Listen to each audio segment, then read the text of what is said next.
Welcome to another Nifty City video. Today we'll be installing a huge screen. This screen is suitable for Chevy Silverado 2019 to 2023 models, and it's also suitable for GMC Sierra same year models 2019 to 2023. This screen will feature a 15.6-inch screen. It's got 8 GB of RAM, 128 GB of storage, Android 13 based software with wireless Apple CarPlay and wireless Android Auto. We're going to be taking you through all the accessories, how to install it, and then show you all the features and functionality on the screen itself. We'll show you how to integrate all the factory features from the GMC or the Chevy system over into the aftermarket Nifty City screen. So we'll go ahead and install that, and we'll take you through everything today. Thank you again for joining us for another Nifty City video. We'll get started. And first thing out of the box is the screen itself. We've got the rotaries for the AC and volume, and then we have the blanked out trims here for the factory USB ports. 12-volt buttons will fit in from the factory system over to this screen. We'll show you how to install those and move it over to this screen. Okay, then we have all the wiring, accessories, peripherals that come with the screen. Let's go ahead and dismantle the dashboard so we can go ahead and install this beautiful thing. Here we are, we're in the Silverado. This is a 2022 model.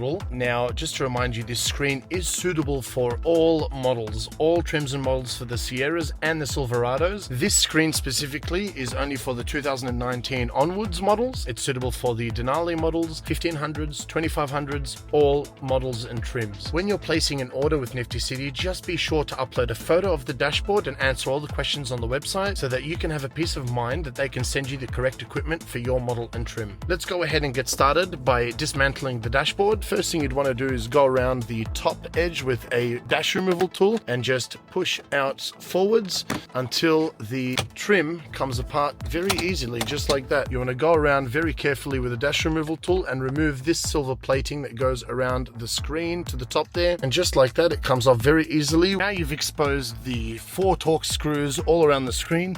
You then want to go ahead and focus on removing the wireless charging and the cup holder trim compartment. So you want to remove this piece here first, so just like that, it's all on clips, you don't have to worry. Go all the way around to the side of the seat, remove all those clips. Once you've removed the side trim, that will allow this trim to lift up once we disconnect it from clips over here. So do this for both sides.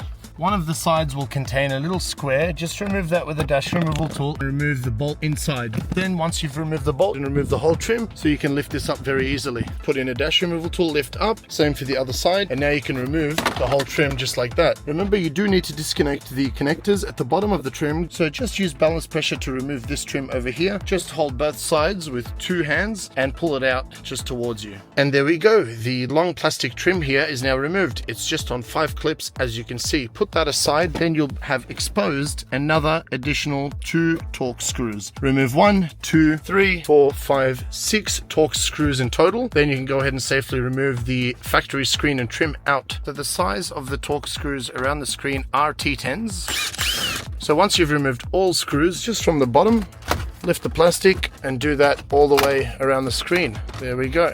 Once it's out, there we go. Don't pull out very quickly. There are a few connectors at the back of the screen. Disconnect those. With these connectors, you need to pull out the piece of plastic and then press on the plastic so you can disconnect that connector. So you want to go do that for all the connectors behind the screen so we can completely remove this trim and move it out of the way.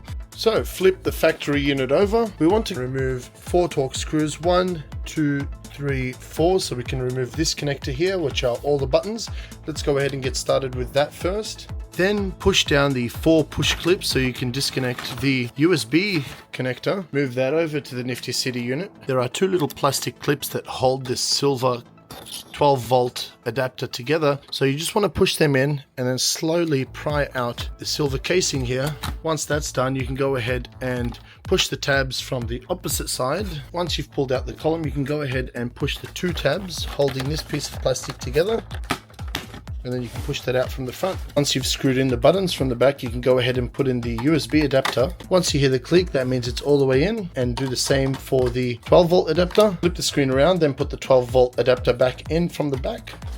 Once the 12-volt adapter and the USB connectors and the buttons are all in, you can go ahead and work on the AC vents. They're all just on clips. Once you've lifted the clips, you can go ahead and remove. Same thing for the other side. Remember to do that. All right, wonderful. So once the AC vents, the buttons, the 12-volt adapter and the USBs are all in, you can go ahead and start working on the connectors. All the wiring is plug and play. They all only fit in one spot.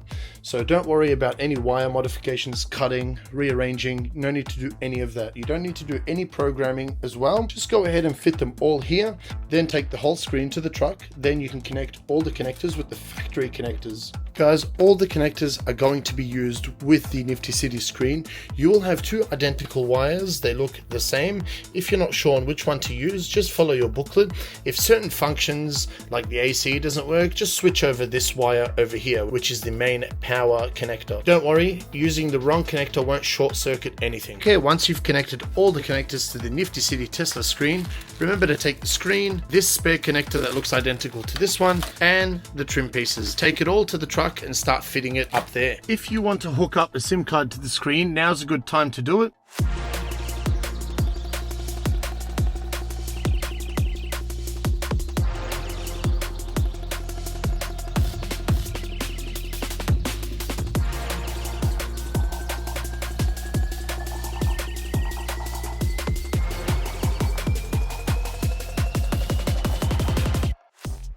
Okay guys, to the best of my ability, I've connected all the connectors. Don't fully commit to putting this screen back onto the dashboard unless you confirm everything is working and all your factory features are working like normal. You want to test everything before you fully commit to putting the screen on the dash and putting the screws in and mounting it. Let's go ahead and turn on the truck. And now we are going to test all the features and all the functions. Let's firstly try all these buttons to make sure they're all connected, which they are, and test the AC, test the heater, test everything else, check the mode, click the in touch, and make sure it shows up here. If the resolution is odd here, you want to go ahead and go back to settings, system, setting guide, car model AC, then go ahead and press 666888. Click OK, and then you'll be able to select your Silverado or Sierra model here. Once you've selected it, turn off the truck, lock the truck, move the key fob away, wait 30 minutes, come back, turn on the screen, and the resolution should be fixed, and you should be able to have the touch functionality back onto this menu. So that will all work like normal. Test the cameras, the reverse cameras, and the trailer cameras if you have any. Cool, so that's all showing like normal. And then you're back here. You want to go ahead and test Apple CarPlay or Android Auto. Test the volume, make sure the volume works. You want to go ahead and pair your phone initially through the Bluetooth app up here, connections or chain list here, and then go ahead and connect your phone here. SIM card's working because I can see that 4G is active. Throwing out the SIM card adapter to the glove box and the microphone just up here. If everything's working and you're happy with everything, you can go ahead and fully commit to mounting the screen back onto the dashboard. Thanks again for watching. This has been a wonderful installation. It's a huge upgrade from the factory 7 or 8 inch screen to a 15.6 inch screen. It's amazing. It all sits flush, works very well. I hope my video was informative. If you need a screen like this, please head over to www.niftycity.shop. Thanks again for tuning in to this video. We'll see you on the next one. Take care now.